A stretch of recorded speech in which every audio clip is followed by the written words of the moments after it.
વીરતી ધરનો વેશ પ્યારો પ્યારો લાગે રે, વીરતી ધરનો વેશ પ્યારો પ્યારો લાગે રે, સંસારીનો સંગ ખારો ખારો લાગે રે, સંસારીનો સંગ ખારો ખારો લાગે રે, વીરતી ધરનો વેશ પ્યારો પ્યારો લાગે રે, વીરતી ધરનો વેશ પ્યારો પ્યારો લાગે રે, સંસારીનો સંગ ખારો ખારો લાગે રે, સંસારીનો સંગ ખારો ખારો લાગે રે, વીરતી ધરનો વેશ પ્યારો પ્યારો લાગે રે, વીરતી ધરનો વેશ પ્યારો प्यारो लागे रे, कल्याण किया अपना चरणों में वंदन हो, कल्याण किया अपना चरणों में वंदन हो, तोड़ा ममता सपना चरणों में वंदन हो, कल्याण किया अपना चरणों में वंदन हो, मोक्ष मार्गस्य नेतारं भेतारं कर्मभूभृतां ज्ञातारं विश्वतत्त्वानां वंदे तद्गुण लब्धये। मोक्ष मार्ग को सतत प्रकाशित करने वाले वीतराग परमात्मा के चरणों में कोटि कोटि वंदन।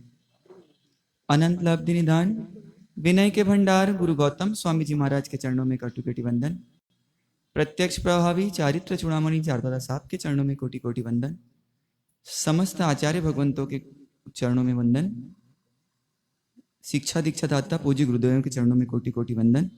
आत्मा से परमात्मा समादरणीय साध्वी जी महाराज साहब, आत्मा से परमात्मा बनने की पात्रता रखने वाले भव्य श्रावक एवं श्राविकाओं,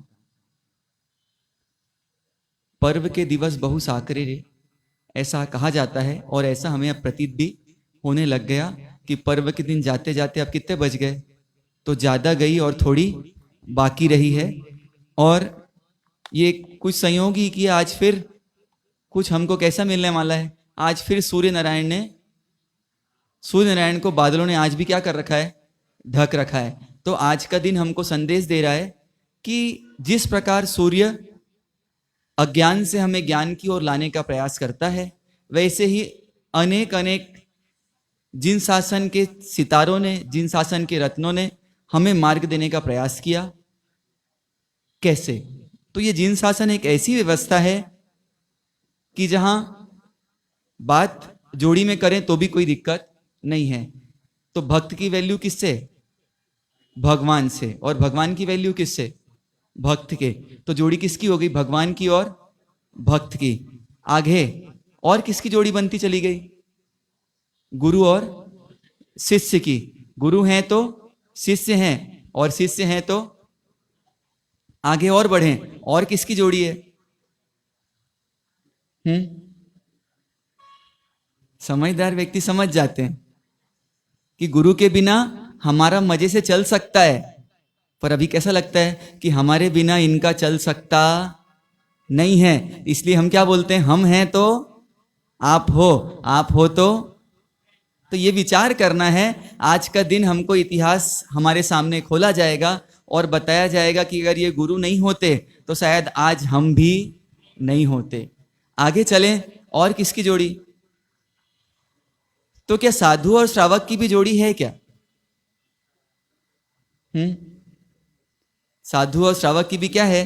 तो परमात्मा ने चतुर्विध संघ की स्थापना की, और चतुर्विध संघ के साथ बनाने के साथ साधु का अम्मा पिया किसको बनाया?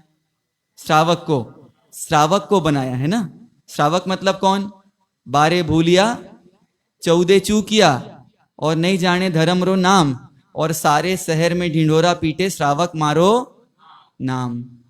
कि जिसके जीवन में 12 व्रत की झलक ना हो, जिसके जीवन में 14 नियम की झलक ना हो, और वो अपने आप को क्या बोले, मैं श्रावक हूं, तो ऐसे श्रावक को परमात्मा ने साधु के अम्मा पिया की उपमा दी नहीं है। तो अम्मा पिया कौन? तो श्रवण करने के बाद विवेक पूर्वक क्रिया करे और जिसका जीवन व्रत पचखांड नियम से जुड़ा हुआ हो, वो कौन है? तो वो क्या कर सकता है?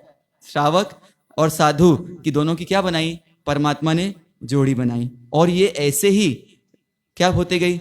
जोड़ियां बनती चली गई। गुरु के साथ कौन जुड़ते चले गए? शिष्य चलते जुड़ते गए, और शिष्य से जुड़ते जुड़ते जुड़ते जुड़ते हम कहां तक पहुंच गए? ये परंपरा कहां तक चली आ गई? तो आज तक ये परंपरा चली आ गई। और ये साधु आते भी कहां से हैं? किसके बीच से आते हैं? श्रावक के बीच से। और जैसे श्रावक के मनोभाव वैसे भाव कहां ट्रांसफर हो जाते हैं?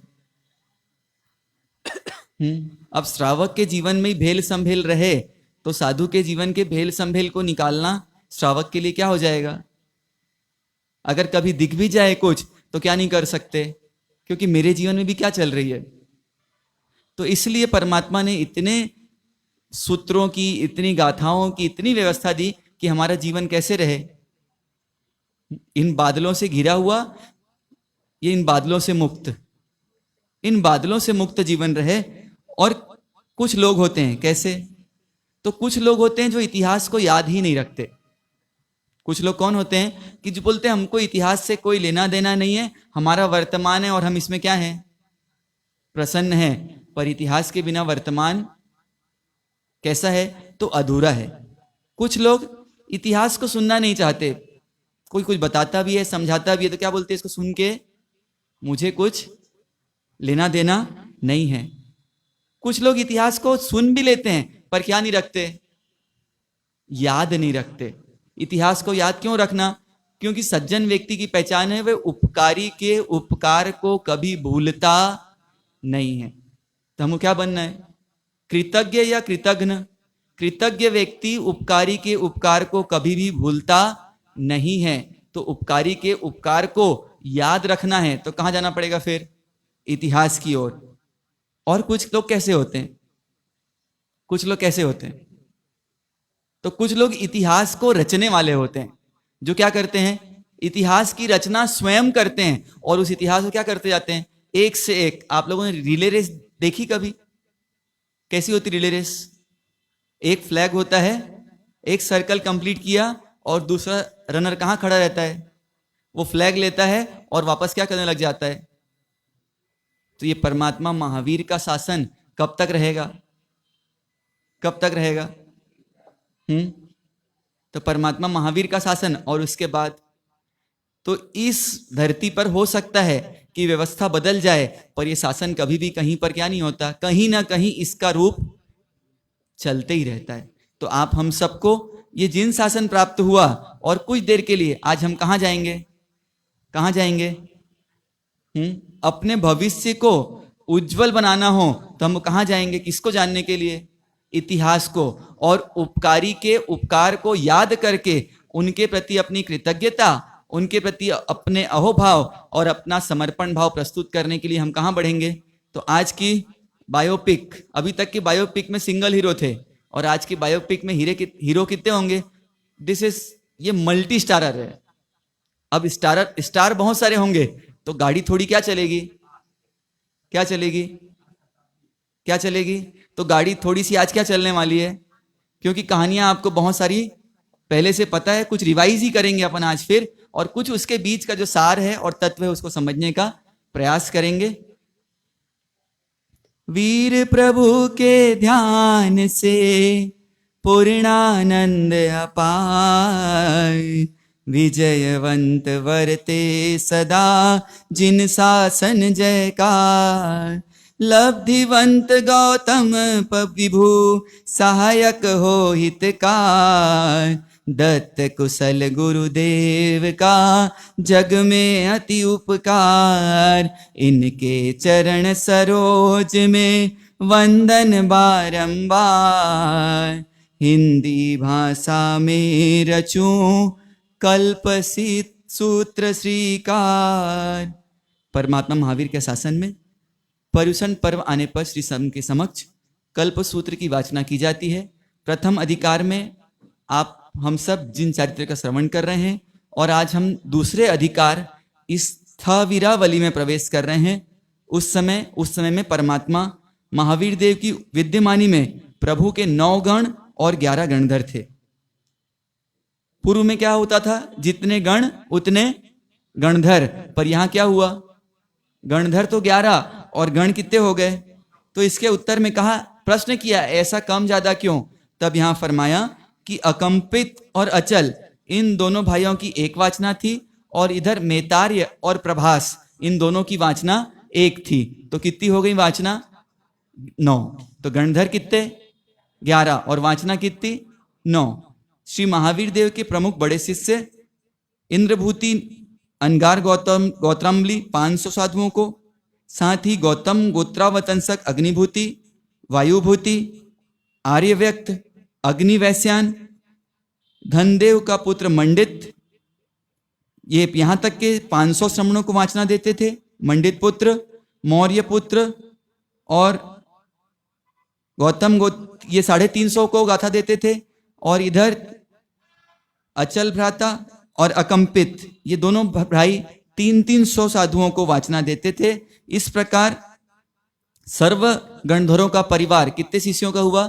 4400 शिष्यों का। और ये सब राजगृह के निकटवर्ती। इसमें से 9 गणधर परमात्मा की महावीर की उपस्थिति में मोक्ष पधारे, और परम विनयी श्री गौतम स्वामी गणधर वीर निर्वाण से 12 वर्ष बाद, और सुधर्मा स्वामी पंचम गणधर परमात्मा महावीर के 20 वर्ष बाद निर्वाण को प्राप्त हुए। और इस पंचम काल में जितने श्रमण भगवंत हैं वे सब आर्य सुधर्म स्वामी के संतान गिने जाते हैं। से सर्व गणधर संतान रहित हुए, अपने अपने अंत समय में अपना अपना परिवार सुधर्मा स्वामी को सौंप दिया। और इसीलिए इस अतः सुधर्म पंचम गणधर से ही पट्ट परंपरा गिनी जाती है, और वहीं से ही अब स्थविरावली आगे की ओर बढ़ रही है। महावीर स्वामी के पटधर आपके शिष्य अग्निवैश्यन गोत्री सुधर्म स्वामी, आपके अंतेवासी काश्यप गोत्री जम्बू स्वामी आदि का क्रमशः यहाँ वर्णन कर रहे हैं। सुधर्म स्वामी का संबंध कोल्लाग सन्निवेश के अंदर धम्मिल नाम का ब्राह्मण था और उसकी बद्दिला नाम की पत्नी थी। उनका सुधर्म नाम का पुत्र था, 14 विद्या निदान था, और 50 वर्ष की उम्र में वीर परमात्मा के पास दीक्षा अंगीकार की। 30 वर्ष पर्यंत वीर प्रभु के चरण कमलों की सेवा की। भगवान के मोक्ष के पश्चात 12 वर्ष तक छद्मस्त अवस्था में रहे और 8 वर्ष केवल ज्ञान पर्याय में रहे। इस प्रकार कुल 100 वर्ष की आयु से पूर्ण कर जम्बू स्वामी को अपने पाठ पर स्थापित कर मोक्ष पधार गए। ऐसे सुधर्मा स्वामी महाराज की। अब हम आगे बढ़ रहे हैं जम्बू स्वामी की ओर। और जम्बू स्वामी के जीवन में 3 स्टेज। कौन कौन सी स्टेज? तो एक व्यक्ति होता है भोगी, जो क्या करता है? क्या करता है? खाओ पियो और मस्त रहो। दूसरे परिभाषा में जो थकता है वो भोगी, जो किससे हो जाए? थक जाए चीजों से, वो कौन है? भोगी। फिर दूसरे स्टेज में जो त्यागी, जो 5 इंद्रियों के विषय को त्याग करने के लिए उत्साहित बनता है, एक कदम आगे बढ़ता है, वो भोगी से कहां पहुंच जाता है? त्यागी की ओर। और तीसरा कौन होता है? तो योगी, जो भोग की प्रधानता जिसके जीवन में ना हो, बल्कि प्रधानता किसकी हो? त्याग की। उसके जीवन में किसकी प्रधानता हो? योग की। वो कौन कहलाता है? योगी कहलाता है। ऐसे जम्बू स्वामी महावीर देव के समवसरण में अनेक देव सहित महातेजस्वी विद्युन्माली देव वीर प्रभु को वंदन करने आया। तब श्रेणिक निपेन ने पूछा, हे स्वामिन, इस देव की इस आश्चर्य कारिणी अधिक कांति कैसे? स्वाभाविक रूप से श्रेणिक महाराज को प्रश्न उठा। तब भगवान ने फरमाया, हे नरेंद्र, पूर्व भाव में इस देव ने महाविदेय क्षेत्र में शिव नामक राजकुमार पन में वैराग्य प्राप्त करके 12 वर्ष तक बेले बेले पारणा किया। पारने के दिन आइंबिल करते थे। इस तप के प्रभाव से 5वें देवलोक में तिर्यक जंभिक महर्दिक देव हुआ। यह देव 7वें दिन देवलोक से चैव कर राजगिरी नगर के अंदर ऋषभदत्त सेठ की भार्या धारिणी के उदर में पुत्र पने उत्पन्न होगा। ये क्या बता दिया परमात्मा ने? जम्बू स्वामी का पूर्व का भाव। अब इधर प्रभु के कथनानुसार सेठ के घर पुत्र का रत्न उत्पन्न हुआ, ठाठ से जन्मोत्सव किया। गर्भावस्था में माताजी ने जम्बू वृक्ष देखा था, इसलिए इसका नाम जम्बू कुमार रखा गया। यौवनस्था को प्राप्त हुए। सुधर्मा स्वामी के पास धर्म सुनकर वैराग्यवान हुए। दीक्षा के लिए माता पिता की आज्ञा लेने जा रहे हैं और बीच में क्या हुआ? दरवाजे में प्रवेश करते समय तोप का गोला सामने आया और थोड़ा हटकर अपने आप को क्या कर लिया? बचा लिया, नहीं तो उस समय क्या हो जाती? वहीं से वापस फिरकर सुधर्मा स्वामी के पास आकर क्या किया? हम लोग क्या करते हैं? आज करे सो काल कर, काल करे सो, और इतनी भी जल्दी क्या है अभी? हम आज के काम को कहाँ छोड़ते हैं? कल पे छोड़ते हैं। और जब ऐसी घटना इनके साथ हुई, मानो हमको भी एक संदेश दे रहे हैं, धर्म काज कुछ करना चाहो करो आज ही भाया। धर्म काज कुछ करना चाहते हैं तो क्या मत करिए? अशुभ को पोस्टपोन्ड करिए और शुभ को प्रीपोन्ड करिए। ऐसा हमको शास्त्रकार भगवान क्या दे रहे हैं? यहाँ पर संदेश दे रहे हैं। और यहाँ पर आते ही क्या स्वीकार कर लिया? तो ब्रह्मचर्य व्रत स्वीकार कर लिया। माता पिता का आग्रह और व्रत लेने के बावजूद भी 8 कन्याओं से उनका विवाह करा दिया जाता है। और उसी रात्रि में, जिस रात्रि में विवाह हुआ, जिस रात्रि में जीवन की दूसरी शुरुआत हो सकती थी, उस रात्रि को दूसरी शुरुआत की ओर मोड़ दिया। और उसी दिन कौन आए हुए थे? कौन आए हुए थे? अभी प्रभव स्वामी नहीं थे, अभी कौन आए थे? प्रभव नाम का चोर कितने साथियों के साथ? 500 साथियों के साथ उस घर में आए। और उनके पास कौन सी विद्या थी? तालोद्घाटिनी। ताली बजाते ही क्या कर सकते थे? वो द्वार उद्घाटन कर सकते थे। ऐसी विद्या के धारण करने वाले प्रभव स्वामी। और इधर जम्बू कुमार की क्या चली? रात्रि में देशना चली। और उसका प्रतिफल आपको क्या है? सबको। सुबह कितने लोगों की दीक्षा हुई? 527। कैसे? 500 तो चोर, 8 जिनसे उसी दिन विवाह हुआ था, 8 वो और उनके माता पिता, तो 8 तिया 24। और जम्बू कुमार के माता पिता और स्वयं जम्बू स्वामी, ऐसे 527 लोगों की दीक्षा कब हुई? तो कैसा पराक्रम! कहां तो सिर्फ एक जा रहे थे और कितने को लेके चले गए। तो आप भी ये विचार करें कि अगर आप अपने घर में एक व्यक्ति सुधर जाए, कि आप बोलते कि मैं जमी कंद नहीं खाऊंगा, मैं रात्रि भोजन नहीं करूंगा, तो आपके पीछे भी क्या बढ़ने वाली है? क्या बढ़ने वाली है? संख्या बढ़ने वाली है। तो ऐसा पुरुषार्थ जगाएं। प्रभात में जम्बू कुमार दीक्षा के लिए तैयार हुए, तब 527 लोगों के साथ दीक्षा ग्रहण की। भगवान के मोक्ष के बाद 64 वर्ष से मुक्ति पधारे। और इसके बाद 10 चीजों का यहाँ पर विच्छेद हो गया। मन परज्ञान, परमावधि ज्ञान, पुलाकलब्धि, आहारक शरीर, छपक श्रेणी, उपसम श्रेणी, जिन कल्प मार्ग, परिहार विशुद्धि, सूक्ष्म संप्राय, यथा क्या चारित्र, केवल ज्ञान और सिद्धि गमन। ऐसे 10 चीज का क्या हो गया? आप लोग महिलाएं भजन में गाती हैं, जम्बू जड़ गया, पर जाला कहां से जड़ गया? तो व्यक्ति का मन ही कैसा होते लगा समय समय से। और सिद्ध लोक का कभी भी ताला लगता अपेक्षा से इस क्षेत्र से अभी हम डायरेक्ट कहां नहीं जा सकते? मोक्ष में नहीं जा सकते, पर एक जन्म लेके अवश्य मोक्ष में जा सकते हैं। एक बहू रानी आई और बोले, आप, उनकी सास पहले आके गई थी, तो वो सास बोलती, घर सारा घर का काम कौन करता है? मैं करती हूं। तो बहू रानी आई तो बोले, तुमको तो बहुत आराम रहता होगा, सारा काम कौन कर लेती है? सासू जी कर लेती है, तो तुमको तो बहुत क्या रहता है? तो 1 मिनट सोचने के बाद बोलती है, उसको भी बात समझ आ जाती है कि पूरी तैयारी कौन के करके रखता है? कौन करके रखता है? बहू रानी। और सासू जी आती है और क्या करती है? छमका मारती है। और पूरा खाना कौन बनाया? तो ऐसे पूरी तैयारी करने का मौका कहां है? यहां है। और वहां जाएं और तुरंत क्या करें? अपना काम करें। इधर प्रभव स्वामी, जो प्रभव नाम के पहले कौन थे? चोर थे। और वो चोर कहां आ गए? जम्बू स्वामी के पाठ पे। यहां पर फिर एक संदेश दिया, पाप से घृणा करना कि पापी से? और हम क्या करते हैं? हम क्या करते हैं? व्यक्ति को गलत मानते हैं या व्यक्ति की गतिविधि को गलत मानते हैं? अगर व्यक्ति को गलत मानते तो जम्बू स्वामी अपने पाठ पे किसको नहीं विराज करके जाते? प्रभव स्वामी को। तो ऐसे व्यक्ति से प्रेम नहीं करना है हमको, उसके व्यक्तित्व से प्रेम करना है हमको। पर्सन से प्रेम नहीं करना है, उसकी पर्सनालिटी से प्रेम करना है। पाप से प्रेम या पापी से? तो प्रेम दोनों से नहीं करना है, ना पाप से और ना पापी से। पर यहां पर क्या संदेश दिया कि पापी से घृणा नहीं करना है। घृणा किससे करना है? पाप से। और वो मेरे जीवन में है कि नहीं? प्रभव स्वामी का चोर पना सबको दिखता है, प्रभव स्वामी की चोरी सबको दिखती है। और हम जो देवगुरु धर्म की आज्ञा की चोरी करते हैं वो हमारी नजर में है या नहीं, ये हमको चिंतन करना है यहां पर। इधर प्रभव स्वामी ने उपयोग देखकर कहा कि संघ के अंदर सूर्य पद योग्य कौन है? संघ में कोई नजर नहीं आया, पर तीर्थ में देखने से ज्ञात हुआ राजगृह नगर में स्वयंभव भट्ट यज्ञ कर रहा है, वह योग्य है। तब अपने 2 साधुओं को उनके पास भेजे। उन्हें जानकर कहा, अहो कष्टम, तत्व नहीं जानते हो। स्वयंभव भट्ट ने यह सुनकर तत्व ज्ञान पूछने के लिए क्रोधित हो गए। गुरु महाराज के पास पहुंचकर खड्ग उठाकर बोला, तत्व बता, नहीं तो इस तलवार से तेरा सिर उड़ा दूंगा। गुरु ने सोचा इस हालत में तत्व कहने में कोई दोष नहीं है।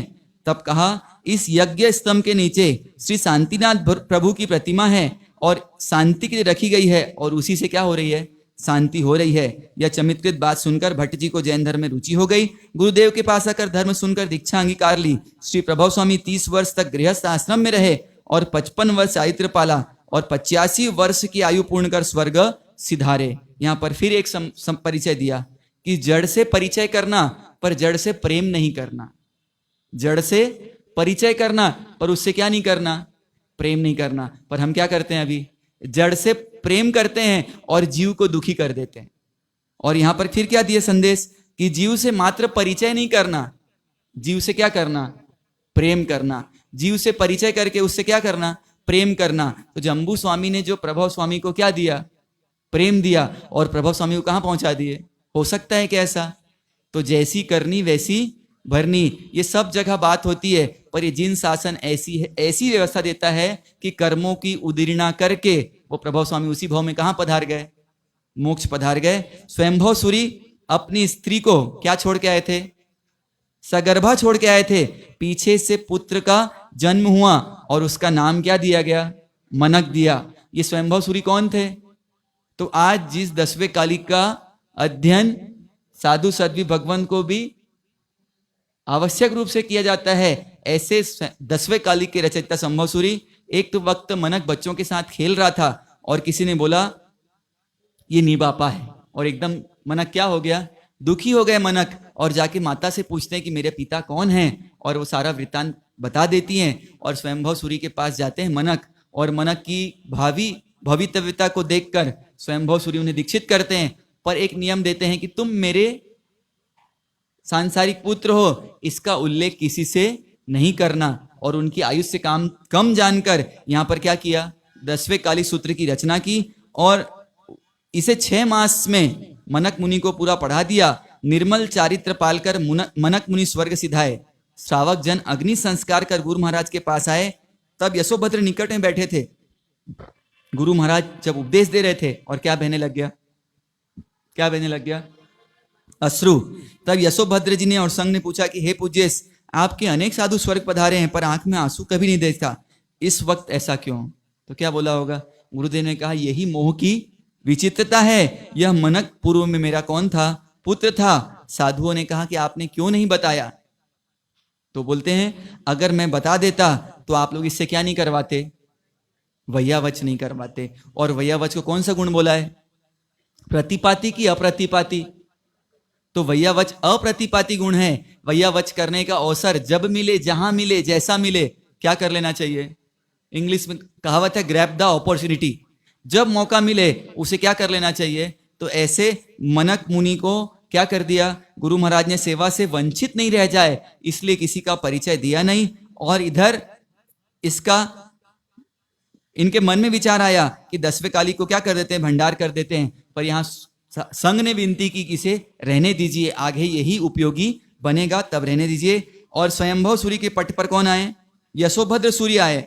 और यशोभद्र सूरी के गोत्र के साथ 2 शिष्य हुए, संभूत विजय जी और भद्रबाहु स्वामी प्राचीन गोत्री। संभूत विजय जी आचार्य 42 वर्ष घर में रहे, 40 वर्ष साधु पद और 8 वर्ष युग प्रधान पद में विचरे। कुल 90 वर्ष की आयु पूर्ण कर वीर निर्माण के 156 वर्ष बाद स्वर्ग पधारे। इनके पटधर कौन हुए? कौन हुए? भद्रबाहु स्वामी तुम कीर्तन कीनी ग्रंथ प्रमाणे। ऐसे भद्रबाहु स्वामी किसके रचयिता? अपना एक दिन भी उनके स्तवना के, उनके द्वारा निरचित स्तवना के जाता नहीं। कौन से रचित? कौन सा सूत्र? वसग्रम सूत्र महाप्रभाविक। ऐसे वसग्रम स्रोत के रचयिता भद्रबाहु स्वामी प्रतिष्ठानपुर के अंदर ब्राह्मण कुलावंत वराह मिहिर और भद्रबाहु 2 भाई थे। यशोभद्र सूरी के पास धर्म सुनकर दोनों ने दीक्षा ही कर ली। क्रमशः दोनों 14 पुरधर हुए। भद्रबाहु को विनीत जानकर गुरु ने आचार्य पद दिया। वराह मिहिर को अविनीत होने के कारण नहीं दिया। आचार्य पद गौतम गणधर आदि ने धारण किया। इससे जो गुरु इस महान पद को कुपात्र अयोग्य में स्थापित कर दे तो वह महापापी होता है, ऐसा शास्त्रकार भगवान फरमा रहे हैं। वराहमिहिर रुष्ट होकर गज से बाहर निकल गया और गुरु पर द्वेष रखने लग गया। क्या करने लग गया? क्या करने लग गया? एक लोहे की कील हो, ऐसे पानी में डाल दो तो डूब जाती है, और एक छोटे से लकड़ी में उसको ठोक दो और अब पानी में डालो तो डूबेगी नहीं, लोहे की कील भी तैर जाएगी। तो हाँ, ये गुरु किसके जैसे हैं कि डूबने वाले को भी क्या कर सकते हैं? तिरा सकते हैं। और जिसके जीवन में गुरु नहीं, उसका जीवन पूर्व का अभ्यासी होने से नवीन नवीन ज्योतिष शास्त्र बनाए, वराह संहितादि ग्रंथ रचे, साधु वेश को छोड़कर ब्राह्मण वेश धारण किया, निमित्त कार्य से अपनी आजीविका चलाने लगे। लोगों के सामने कहने लगे कि मैंने लग्न मंडल लिखा था और मिटाना भूल गया, और अधिष्ठायक देव सिंह रूप में वहां बैठा था और भक्तिवश मुझे क्या दे दिया? वर मांगो। तब मैंने कहा नक्षादि गति साक्षात दिखाओ। तब सूर्यादि मंडल में ले जाया गया और वहां का सब क्या बोला? मुझे स्थिति दिखा दी गई। अब सच्चाई क्या है? खुद अपने मुंह से क्या कर रहे हैं? अपनी प्रशंसा कर रहे हैं। और ये ज्ञानी की अवस्था है या अज्ञानी की? अज्ञानी की। हमको सिर्फ ये चेक करते जाना है, हम उनके लिए स्टेटमेंट देना है या हमको अपने लिए देना है। इधर उसी नगर में भद्रबाहु स्वामी का पदार्पण हुआ। संघ ने महोत्सव पूर्वक नगर प्रवेश कराया। इससे सुरेश्वर की महती महिमा हुई, परंतु क्या नहीं कर पाया? वराहमिहिर सहन नहीं कर पाया। इसने राजसभा में आकर राजा से कहा, आज से 5वें दिन पूर्व दिशा से तीसरे प्रहर में अंत में वर्षा आएगी। पूर्व लिखित कुंडली के अंदर 52 पल प्रमाण मच्छ गिरेगा। यह निमित्त सुनकर श्रावकों ने भद्रबाहु स्वामी को निवेदन किया। गुरु महाराज ने फरमाया, इसमें कुछ सत्य है और कुछ असत्य है। संघ ने पूछा कैसे? तब आचार्य ने फरमाया, वर्षा पूर्व दिशा से नहीं किंतु ईशान कोण से आएगी, तीसरे प्रहर के अंत में नहीं, मगर 2 घड़ी दिन शेष रहने पर, कुंडलिका के अंदर नहीं लेकिन कुछ बाहर कुछ भीतर, 52 पल प्रमाण नहीं परंतु वायु भक्षण से 51.5 पल मच्छ गिरेगा। निमित्त ज्ञान को सुना और उस दिन की प्रतीक्षा की जाने लगी। बराबर 5वें दिन मृग मिष्टि हुई। और बात किसकी सच्ची हुई? किसकी सच्ची हुई? तो समझदार व्यक्ति किसका साथ ले लेता है? सत्य का। और नासमझ व्यक्ति किसका साथ ले लेता है? नासमझ व्यक्ति बोलता है सच्चा सो मेरा कि मेरा सो सच्चा? मेरा सो सच्चा। हम भी कहीं। एक समय राजा के पुत्र जन्मा। वराहमिहिर ने 100 वर्ष की जन्म कुंडली बनाई। तब सब नागर जन अक्षत के थाल आदि लेकर बधाई देने आए। साधु संत भी आशीर्वाद देने पहुंचे। सिर्फ एक कौन नहीं गए? भद्रबाहु स्वामी नहीं गए। यह मौका देखकर वराहमिहिर ने कहा कि हे राजन, आपके पुत्र होना भद्रबाहु को नहीं रुचता है, इससे वह आशीर्वाद देने नहीं पधारे। यह खबर श्रावकों ने भद्रबाहु को दी। तब आचार्य महाराज ने फरमाया कि बार बार कौन जावे, एक ही समय चले जाएंगे। श्रावकों ने पूछा इसका क्या मतलब? गुरु महाराज ने फरमाया, 8वें दिन बिलाड़ी से राजपुत्र का मरण होने वाला है। राजा को यह बात मालूम हुई और राजा ने सारी व्यवस्था करवाई कि किसी प्रकार से बिल्ली अंदर नहीं आ सके। पर भावी जो होना था, 8वें दिन देवयुग से दासी के हाथ से अर्गला छूटकर बालक पर पड़ी, इससे राजपुत्र मर गया। वराहमिहिर की बताई हुई जन्म कुंडली पर तो क्या हुआ? 100 साल और 8 दिन में कहानी बदल गई। इधर वराहमिहिर बोला भद्रबाहु की बात गलत हुई, बिलाड़ी से तो नहीं मरा। तब गुरु महाराज ने भागल के अंदर बिलाड़ी का आकार बताया। वराहमिहिर लज्जित हुआ और वहां से अनंत चला गया। वराहमिहिर मरकर व्यंतर हुआ और पूर्व देश के कारण मर की हैजा का उपद्रव किया। श्रावकों के उदर उपद्रव निवारणार्थ श्री भद्रबाहु स्वामी ने वसक्रम स्रोत की रचना की और उसका घर घर में मंगल पाठ होने लगा। पर पाठ का प्रभाव सबको कैसा लगता है, अच्छा कि बुरा? पर समय ऐसा आ गया एक बार कि किसी की गाय दूध नहीं दे रही है तो भी क्या करने लग गए, कुछ भी प्रॉब्लम है तो क्या करने लग गए। तो इससे उसके अधिष्ठायक देव ने आया कि इस मंत्र के प्रभाव से मुझे आना पड़ता है और मेरी स्वयं की कोई साधना आराधना हो सकती नहीं है। आप ये कुछ गाथाएं भंडार कर दीजिए और मैं वहीं से क्या कर दूंगा, ये कार्य संपादित कर दूंगा। तब यहां पर वो कुछ गाथाएं वहां से भंडार कर दी गई।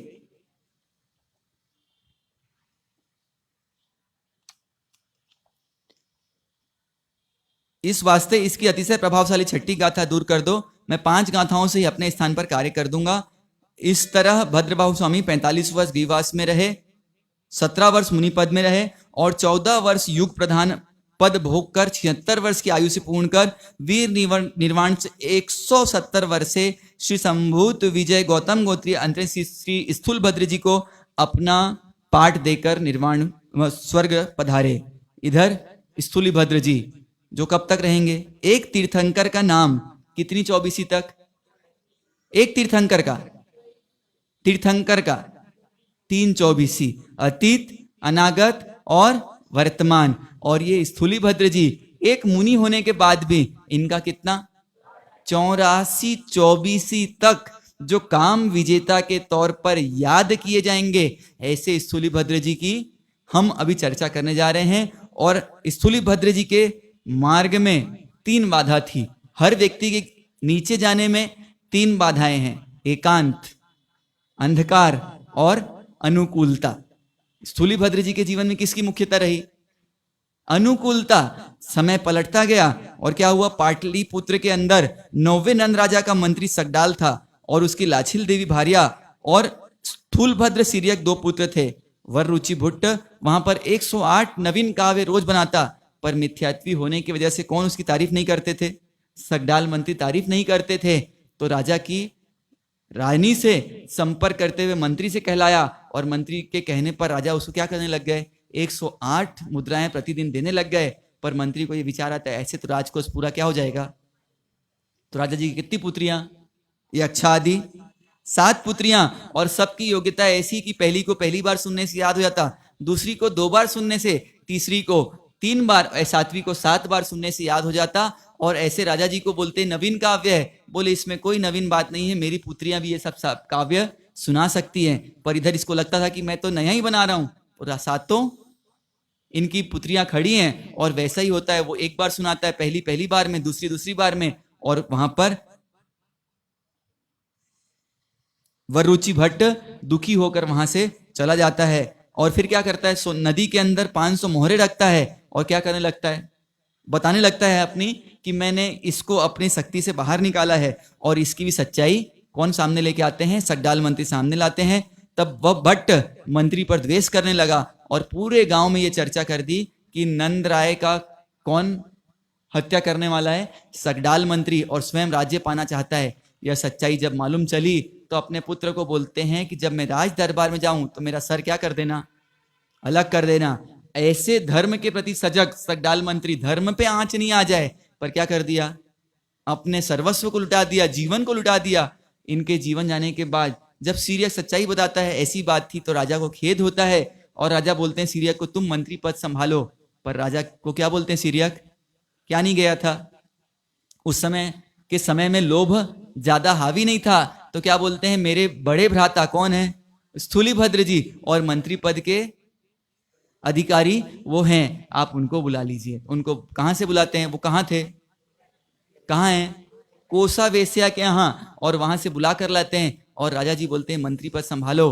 पर इधर क्या जाता है इनको, पिताजी की प्रपंच से मृत्यु का दृष्टांत जानकर, संसार को असार समझकर, वैराग्यवश लोच कर, रत्न कंबल का रजोहरण बनाकर श्री संभूत विजय जी के पास उन्होंने दीक्षा अंगीकार कर ली। और मंत्री मुद्रा किसको दी गई, और गुरु महाराज से आज्ञा लेके कहां पहुंच गए, कहां पहुंच गए। और क्या हुआ, कितने लोग गए थे कोसा गुरु महाराज से आज्ञा लेके, तो एक साधु जो स्वयं स्थूलीभद्र जी कोसा वेश्या के यहाँ, दूसरे साधु सिंह गुफा में, तीसरे मुनि सर्प के बिल में और चौथे अंगार कुएं के बीच काष्ठ पर चातुर्मास में रहे। सुलभद्र जी कठिनता दिखाते हैं कि कैसा है, कहां पर, वहां सटरस भोजन मिल रहा है और सारी सुविधाएं हैं, पूरी अनुकूलता, और उस अनुकूलता का पूरा क्या करके आए, सेवन करके आए। पर ज्ञानी क्या करते हैं, एक बार छोड़ दिया फिर क्या नहीं करते उसको। तो वहां रहते हुए भी मानो कैसे रहे, तो जल में रहता हुआ कमल, कीचड़ में रहता हुआ कमल कैसा रहता है, कीचड़ से लिप्त या अलिप्त, रहता वही है पर संपूर्ण रूप से अलिप्त रहता है। ऐसे स्थूलिभद्र जी वहां पर रहे और कोसा जैसी, कोसा को भी क्या बना के आ गए, श्राविका बना के आ गए। चातुर पूर्ण कर पाड़ने के दिन चलो साधु वहां पहुंचे।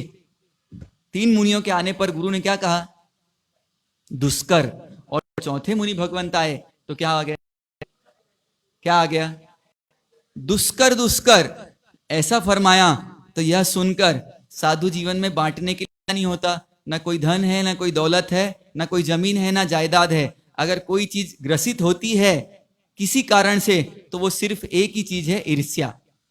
वो कौन सी चीज है, ईर्ष्या, कि इनके भक्त ज्यादा, इनकी मान ज्यादा, इनकी इज्जत ज्यादा, इनकी शैली अच्छी। तो यहीं पर, यहां पर सिंह गुफावासी क्या हो गए, ईर्ष्या से ग्रसित हो गए और गुरु महाराज के मना करने के बावजूद भी कहां चले गए।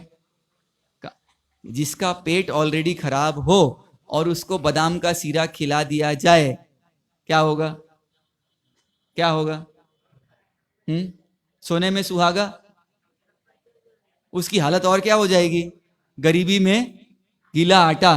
तो ऐसा ही हुआ, उसको मना किया, गुरु ने समझाया, पर वो मानने को तैयार नहीं हुए। वे अहंकारी साधु कहां पहुंच गए, कोसा के यहां पहुंच गए और वेश्या से विषय की याचना करने लग गए। और तब वो क्या बोलती हैं, धन ले आओ। साधु बोले कहां से लाऊं, तो कोसा बोलती है, नेपाल देश में राजा याचकों को 1.25 लाख का रत्न कंबल दान में देता है। और यह सुनकर, अभी कौन सा ऋतु चल रहा है, चातुर्मास है, तो ऋतु कौन सी है, वर्षा, और जाना भी कहां है, नेपाल। तो सीमाओं को लांघते हुए, पर ये राजा से कंबल लेने कहां तक चले गए, सिंह गुफावासी मुनि कहां चले गए, नेपाल तक।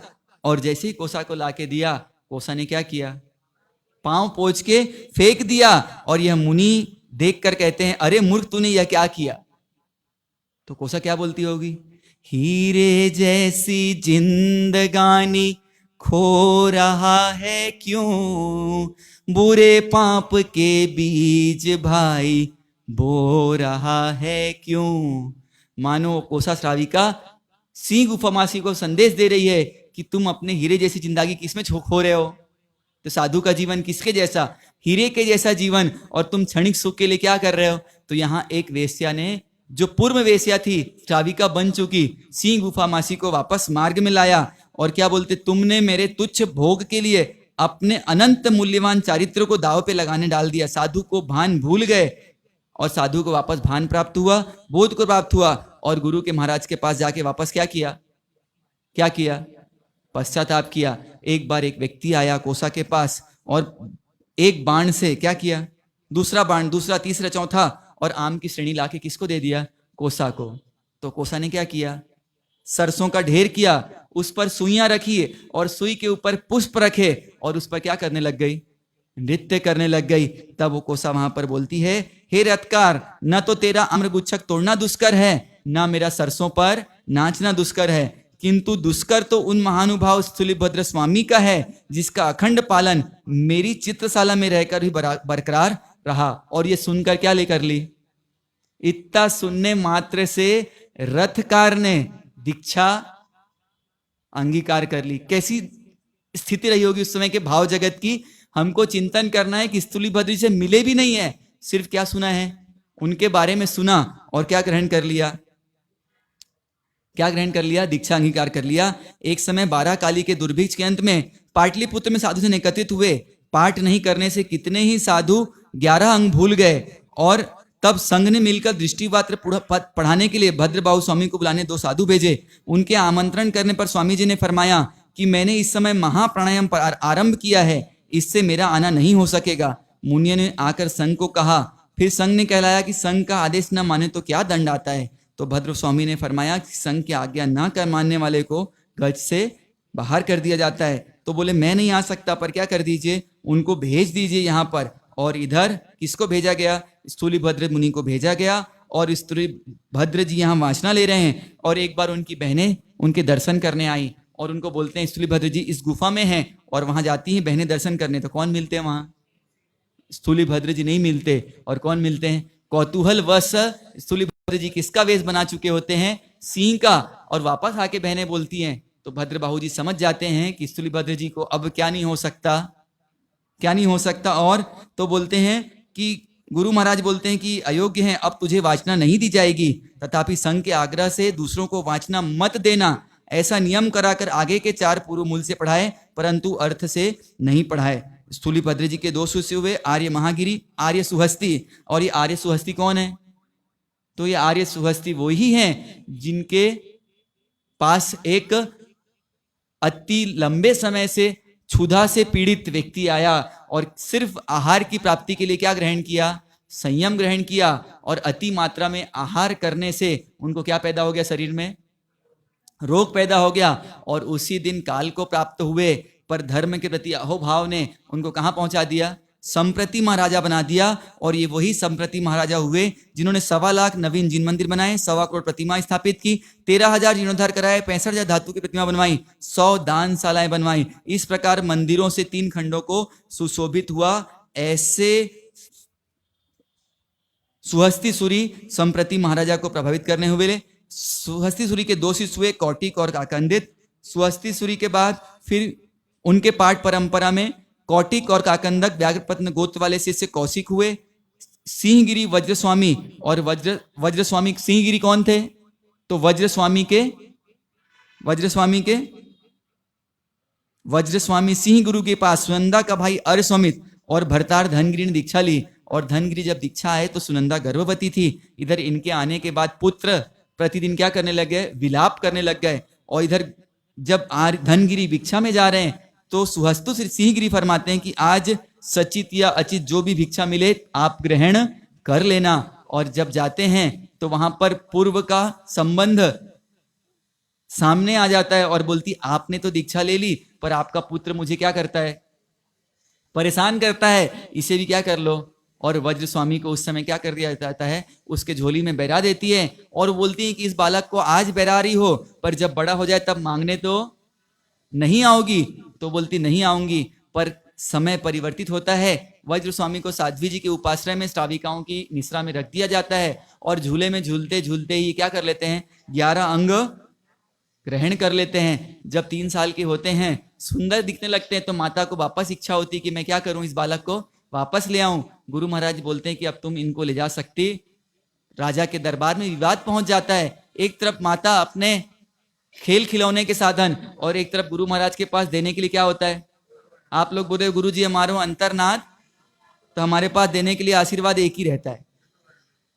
तो एक ही आशीर्वाद देने के लिए था। एक तरफ गुरु महाराज ने ओघा रख दिया और एक तरफ क्या रख दिया गया, नानावत खेल खिलौने रख दिए। क्या नहीं किया, वज्र स्वामी ने खिलौने की तरफ देखा भी नहीं और इधर आए और क्या करने लग गए, ओघा लेके।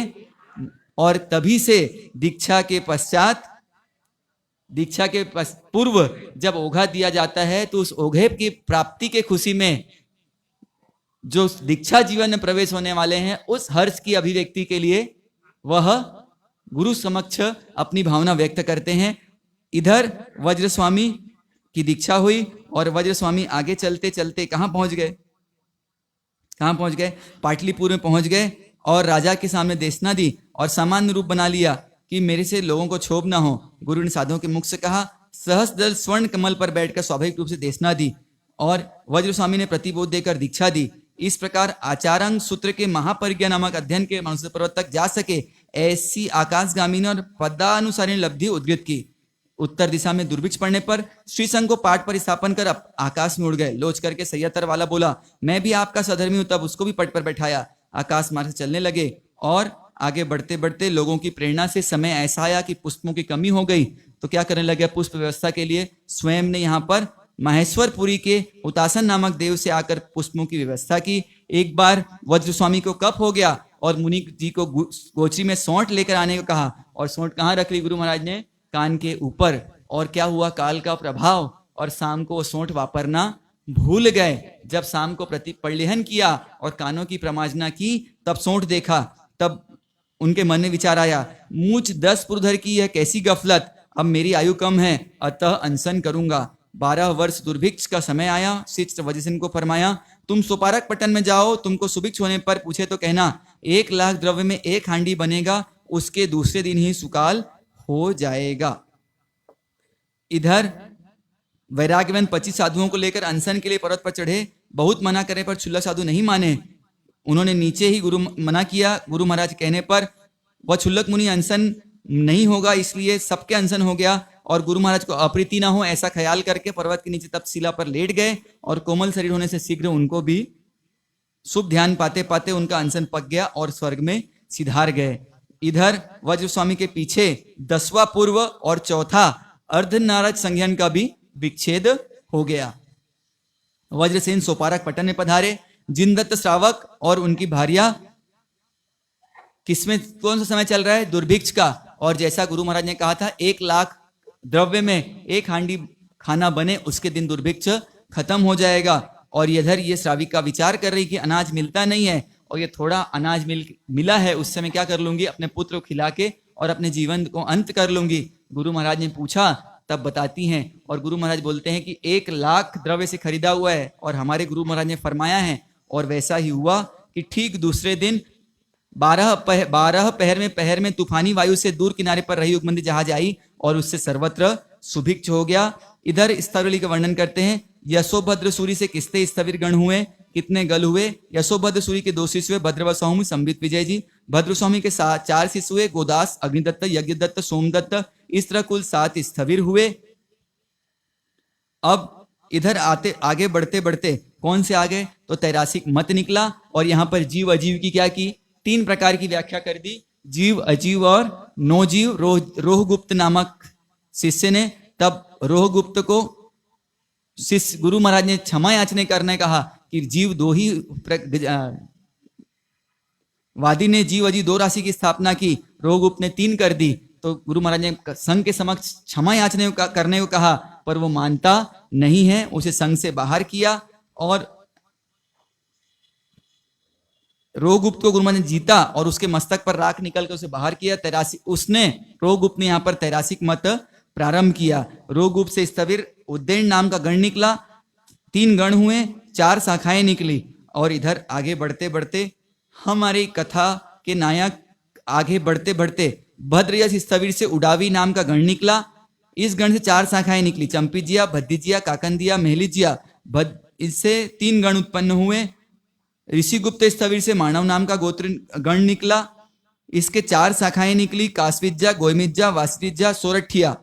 इनसे आगे बढ़ते बढ़ते प्रीगन सूरी का वर्णन होता है, और ये प्रीगन सूरी अजमेर के पास हर्षपुर में 300 जिन मंदिर, 400 जैनेतर मंदिर, 8000 ब्राह्मणों के घर, 36,000 वणिकों के घर, 900 बगीचे, 700 बाड़ियों, 700 दान सलाई थी। ऐसे जगह में यज्ञ प्रारंभ किया, और यज्ञ करते करते आपको जैसा पता ही है कि एक बकरे का बलि देना था, और ये बलि को रोका। और इधर दक्षिणा का पुण्य, भयभीत के कारण रक्षण का पुण्य, दोनों का रक्षण अति। बड़े बड़े दानों का फल तो कालांतर में क्षय हो जाता है, मगर अभय दान का फल कभी क्षय होता नहीं है। यहाँ पर ये सत्य स्थापित किया। और इनसे आगे चलते हुए गुरु महाराज अचलपुर के पास बन्ना नदी, 2 नदियों के पास ब्रह्मदित में आए, और 500 तापस निवास करते हैं। एक तापस में तेल पैरों में लेप लगाकर समुद्र पार करने लगते हैं। तब वज्र स्वामी के मामा महाराज आर्य समित को बुलाया और तापस की एकत सुनाई। और गुरु महाराज बोलते हैं, यह सब ताकत किसकी है, लेप की ताकत है।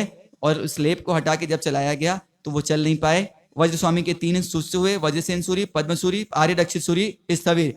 इन तीनों में खास मां हो तो कैसी हो, आर्य रक्षित सूरी। आर्य रक्षित सूरी पढ़कर आए, कौन सा ज्ञान लेके आए, सांसारिक ज्ञान। और सारे लोग उनका वेलकम करने आए, पर कौन नहीं आई, मां नहीं आई। क्यों नहीं आई, कि वो मां जिससे मेरे पुत्र का संसार बढ़े उसकी मुझे अनुमोदना नहीं करनी है। आर्य रक्षित आके पूछते हैं कि मां सब आए और आप नहीं आई, तो बोले जिससे तेरा संसार बढ़े वैसा मुझे रुचता।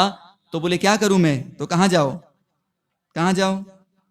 और कौन सी श्राविका है, आर्हत धर्म की श्राविका है, और बोलती माता की आज्ञा लेकर इच्छुवाटिका गांव में अपने मामा तोसिल पुत्र आचार्य के पास जाने को तैयार हुए।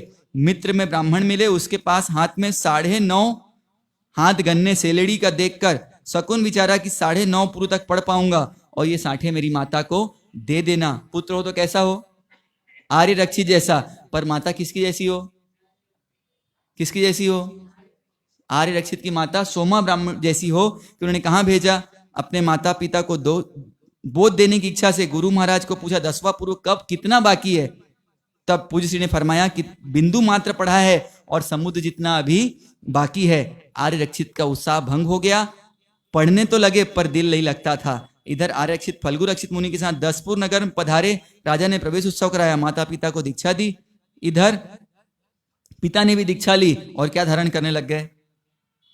छत्र धारण करने लग गए, चामर धारण करने लग गए। आर्य रक्षित जी के बाद 2 उनके वृद्ध हुए, वृद्धवादी सूरी और सिद्धसेन दिवाकर। वृद्धवादी सूरी ने सिद्ध दिवाकर को कैसे जीता ज्ञातव आपको ज्ञात ही है। ये सिद्धसेन दिवाकर कौन हुए? तो जिनसे आज हमारा संवत्सर चलता है। कौन संवत्सर? विक्रम संवत। ऐसे विक्रम राजा को प्रतिबोधित करके जैन धर्मानुरागी बनाने वाले ये सिद्धसेन दिवाकर हुए और उन्हीं के नाम से ये विक्रम संवत चला। और ऐसे बहुत सारे हमारे पूर्वाचार्य हुए। विक्रम महात्मा वीर के शासन में प्रकांड नायक हुए। इनके बाद कौन आए? तो हरिभद्र सूरी एक प्रभाविक आचार्य हुए। और हरिभद्र सूरी का प्रण था कि जिस मैं कोई नई गाथा सुनूं और मुझे जिस अर्थ नहीं आएगा तो मैं क्या कर लूंगा? उनसे दीक्षा ग्रहण कर लूंगा। और एक बार साध्वी जी की उपाश्रय के बाजू जा रहे थे और वहां साध्वी जी महाराज कुछ गाथा उल्लेख कर रहे थे, उसका अर्थ समझ में नहीं आया। कहां पहुंच गए? साध्वी जी महाराज के पास। और साध्वी महाराज ने कहा कि इसका अर्थ आचार्य भगवान फरमाएंगे। और अर्थ जानने पर उन्होंने क्या कर ली? दीक्षा अंगीकार कर ली। बौद्ध धर्माचार्य के पास हंस परमहंस को पढ़ने भेजा। वहां पर उनका क्या हो गया? जीवन समाप्ति की ओर बढ़ गया। और हरिभद्र सूरी जी को अत्यधिक क्रोध आया और भट्टी पर तेल चढ़ाने लगे। इधर यह जब याकिनी मैत्रा श्राविका याकिनी मैत्रा को जब ये घात हुआ और गुरु महाराज को आकर पूछती हैं कि पंचेंद्री जीव के घात का प्रायश्चित क्या होता है, तब गुरु महाराज बोलते हैं कि 5 उपवास। तब मैत्रा जी ने कहा अज्ञान से पंचेंद्री का घात करने पर इतना दंड है तो चाहकर मारने के लिए कितना दोष। तब यहाँ पर हरिभद्र सूरी जी का क्रोध शांत हुआ और बौद्धों के प्रमाण समान 1444 प्रकरणों की रचना की, 50 अष्टक 16 आदि ग्रंथ बनाए और अनेक ग्रंथों की रचना की। इसी तरह बप्पा भट्ट सूरी हुए, इन्होंने गोपनगर की स्थापना की। इनके बाद पादलिप्ताचार्य शुरू हुए। इसके बाद ओस वंश संस्थापक रत्नप्रभ शुरू हुए, जिनने अपनी लदी से 2 रूप बनाकर एक साथ ओसिया और कोरनगर में समकाल प्रतिष्ठा करवाई। शांति स्तव के कर्ता देवसूरी हुए, भक्तांबर के कर्ता मानतुंगाचार्य हुए। 18 देश में अहिंसा का झंडा फहराने वाले कुमार पाल नृपेंद्र प्रतिबोधक, संस्कृत ग्रंथों के रचयिता, 3.5 करोड़ श्लोक प्रमाण संस्कृत ग्रंथों के रचयिता हेमचंद्राचार्य जी हुए। इधर आगे बढ़ते बढ़ते खड़तर गज के अंदर 1100 के सेके में गुजरात देश अंतर्गत पाटन नगर के दुर्लभ राजा भीम की राजसभा में खड़तर विरुद्धारक श्री जिनेश्वर सूरी महाराज हुए। इसी शताब्दी में आपके शिष्य रत्न नवांगी टीकाकार प्रखर व्याख्यान प्रदाता श्री अभयदेव सूरी जी महाराज हुए। इनके अंतेवासी प्रकांड विद्वान संघट पट्टाकादि अनेक ग्रंथकर्ता शासन स्तंभ श्री जिनवल्लभ सूरी हुए। आपके पाठ पर प्रथम युग दादा गुरुदेव श्री जिनदत्त सूरी महाराज हुए, जिन्होंने 1,30,000 नूतन जैन बनाए। इनके पाठ पर मणिधारी श्री जिनचंद्र सूरी जी आए। आपके पाठ परंपर 1500 के सेके में प्रत्येक प्रभावी सूरी सम्राट दादा साहब श्री जिनकुशल सूरी महाराज हुए। आपके आचार्य पद में पाटन नगर के अंदर एक भक्त ने 2.5 लाख रुपए खर्च किए। आपके 50,000 जैनत्रों को नूतन श्रावक बनाए। शत्रुंजय के ऊपर खड़तर वसीही में पूज्य श्री ने प्रतिष्ठा कराई। और आपके पट पर अकबर प्रतिबोधक श्री जिनचंद्र सूरी जी महाराज हुए। इसी तरह गौतम रास के कर्ता श्री जिनकुशल सूरीश्वर जी महाराज साहब के प्रमुख शिष्य विनय प्रभ सूरी जी हुए, जिनका गौतम रास का वाचन आज भी हर्षपूर्वक समस्त संघों में किया जाता है। 1700 के सेके में समाचारी सत्कादि अनेक ग्रंथों के वाचनाकर्ता समय सुंदर जी महाराज हुए। 18वीं शताब्दी में परम गीतार सकल शास्त्र रहस्यवादी पाठक से देवचंद जी गणी हुए। आपके आगम सर नए चकादि अनेक ग्रंथ बने हुए। 24वीं और 82वीं में सिद्धांत और न्याय भरा हुआ है। इसी समय परम आध्यात्मिक महात्मा श्री आनंद घन जी महाराज हुए। 1900 के सैके में पाठक प्रवर उपाध्याय श्री क्षमा कल्याण जी महाराज हुए, जिन्होंने जीव विचार पर टीका लिखी। इनकी आगे परंपरा में अजोड़ उपाध्याय थे। आपके परंपरा में साधु शिरोमणि श्री सुखसागर जी महाराज हुए। तपागच्छ में भी कर्म ग्रंथ आदि शास्त्र के कर्ता श्री देवेंद्र सूर्य जी महाराज हुए। 18वीं शताब्दी में प्रौढ़ न्यायिक श्री यशोबत विद्या जी हुए। वादी वेताल श्री शांति जी हुए। ऐसे अनेक अनेक हमको गुरु महाराज का सानिध्य मिलते रहा। इसी तरह कालिकाचार्य हुए, तीन कालिकाचार्य हुए, और तीसरे कालिकाचार्य से पंचमी के स्थान पर चौथ की संवत्सरी का स्थापन किया, और वही आज तक परंपरा में चौथ की संवत्सरी चली आ रही है। इस प्रकार आप हम सब ने अति गूढ़, अति रहस्यमय ऐसे पूर्वाचार्यों के जीवन चरित्र को जानने का प्रयास किया। आप हम सब इनके चरित्र को, इनके जीवन को और सूक्ष्मता से अध्ययन कर अपने जीवन में इनके प्रति कृतज्ञता का भाव लाएं कि इनकी वजह से आज हमारा शासन मान यहाँ तक पहुंचा है। और मैं भी इस शासन में क्या डालने का प्रयास करूं? इस दीपक में तेल, घी या पानी? तो इस दीपक को आगे बढ़ाने में मेरा रोल कहीं पानी डालने जैसा ना हो जाए, ये दीपक मेरी वजह से कहीं बुझ ना जाए, इसकी जवाबदारी मेरी है। और ये दीपक में मैं घी डालता रहूं ताकि ये दीपक आगे आगे बढ़ता रहे। इन्हीं शुभ भावनाओं के साथ, जिन आज्ञा के विरुद्ध कुछ कहा हो, सुत चरण में कुछ गलती हो तो त्रिविध मिच्छामि दुक्कडम। पंच परमेश्वरी भगवान को कोटि नमन। चारों विद्या गुरुदेव के चरणों में कोटि नमन। वर्तमान के सभी गुरु भगवंतों के चरणों में कोटि नमन।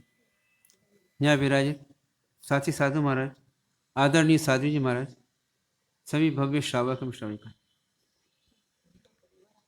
कल्प सूत्र का वाचन हम रोज कुछ न कुछ सुन रहे हैं। इस कल्प सूत्र के अंदर 3 अधिकार हैं। पहले अधिकार के अंदर जिनेश्वर भगवान का चरित्र है, जिसके अंतर्गत भगवान महावीर का चरित्र सुन रहे हैं, और पार्श्वनाथ भगवान का चरित्र, नेमिनाथ भगवान का चरित्र और आदिनाथ भगवान का चरित्र हमने सुना। दूसरा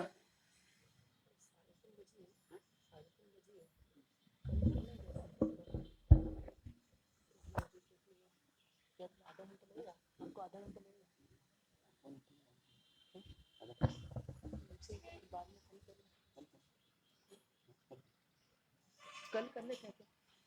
एक चालू करना है कल आधे घंटे में ये करके। हाँ हाँ दोपहर में कल कर लेते हैं।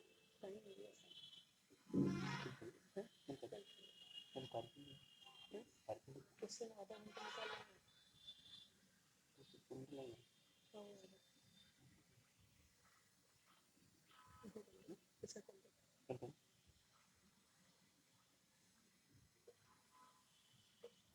इसमें दूसरे अधिकार के अंदर इससे वाली आती है, जिसके अंदर कि हमारी परंपरा में किन किन आचार्यों के द्वारा हमारे पास धर्म अभी तक आया, उसको अभी सुना अपन ने संक्षेप में। अब तीसरी जो आती है वो साधु समाचारी आती है, कि साधु को किस प्रकार से जीना चाहिए, और विशेष तौर पर वर्षा काल के अंदर साधु किस प्रकार रहना चाहिए, इस अध्ययन करेंगे अपन। इसको कल के ऊपर छोड़ते हैं, कल इसका अध्ययन करेंगे। आज यहीं तक रखते हैं। ओम शांति।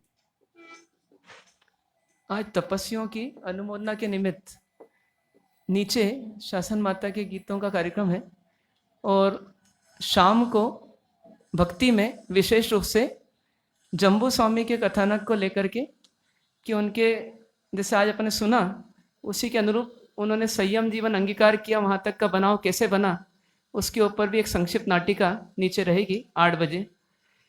और इसके साथ साथ भक्ति का कार्यक्रम भी रहेगा, तो इस सब कार्यक्रमों का लाभ लें।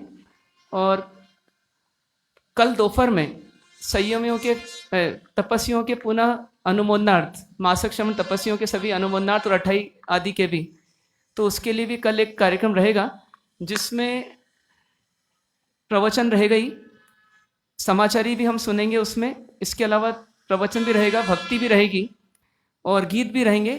साथ ही साथ कुछ बच्चों की पाठशाला की भी प्रस्तुति ज्ञानशाला के रूप में की जाएगी। इसके साथ साथ कुछ प्रश्नोत्तर का कार्यक्रम भी रहेगा। तो इन सब कार्यक्रमों का लाभ उठाएं। कल समय रहेगा दोपहर में 2 बजे से 2:30 बजे की बजाय 2 बजे से रहेगा, 2 बजे से लेकर 4 बजे तक। इस प्रकार की व्यवस्था है। कल सुबह बाकी की सब चीजें यथावत रहेगी। मांगलिक अभी यहाँ से मांगलिक के पश्चात आप लोग नीचे तपस्वी के अनुमोदनार्थ जो कार्यक्रम है समाधि मंदिर में है, तो उसमें पधारें। नीचे ही है ना, वहाँ पर है, नीचे वहाँ पर है, कब वहाँ पर चल रही है। पक्का? जहां पर कल हुआ था वही ना? तो कल जो भोजनशाला के सामने का जो आंगन है उसमें हुआ था, वहीं पर कार्यक्रम होगा। सभी पधारे। इच्छामि कमासम्नो वन्दे ओम जावणिज्याय निस्सियाय मत्ते वन्दामि। इच्छामि कमासम्नो वन्दे ओम जावणिज्याय निस्सियाय मत्ते वन्दामि। निष्कार भगवान सुदेशी सुख तप शरीर निरावाद सुख संयम यात्रा निर्भते होदी स्वामी साथाय जय गुरु प्रसाद वर्तमान योग इच्छा करण संगीत भगवान अभुत्रम अभ्यंतर देवस्यम खामे खामे इच्छाम कामे देवस्यम ज्ञान किंची अपत्यम पर्वत्यम मध्य पाणी मिळे मिळचे आलावे समलावे उच्चारण समासने अंतर्भाषे उडी भाषाय ज्ञान किंची मज विनय परिणाम सुमंग पायरम व तुबे जण अहम ना जाणामि तस्मै इच्छामि धर्म इच्छामि कमासम्नो वन्दे ओम जावणिज्याय निस्सियाय मत्ते वन्दामि। चत्तारि मंगलम चत्तारि मंगलम अरिहंता मंगलम सिद्धा मंगलम साहु मंगलम केवली प्रणतम मंगलम चत्तारि लोकोत्तम अरिहंता लोकोत्तम सिद्धा लोकोत्तम साहु लोकोत्तम केवली प्रणतम धम्म लोकोत्तम चत्तारि शरणं पवज्जामि अरिहन्ते शरणं पवज्जामि सिद्धे शरणं पवज्जामि साहु शरणं पवज्जामि केवली प्रणतम धम्मं शरणं पवज्जामि सर्वमंगल मंगलम सुकल्याण कारणम प्रधानम सर्वधर्मानां जैनम जयति शासनम।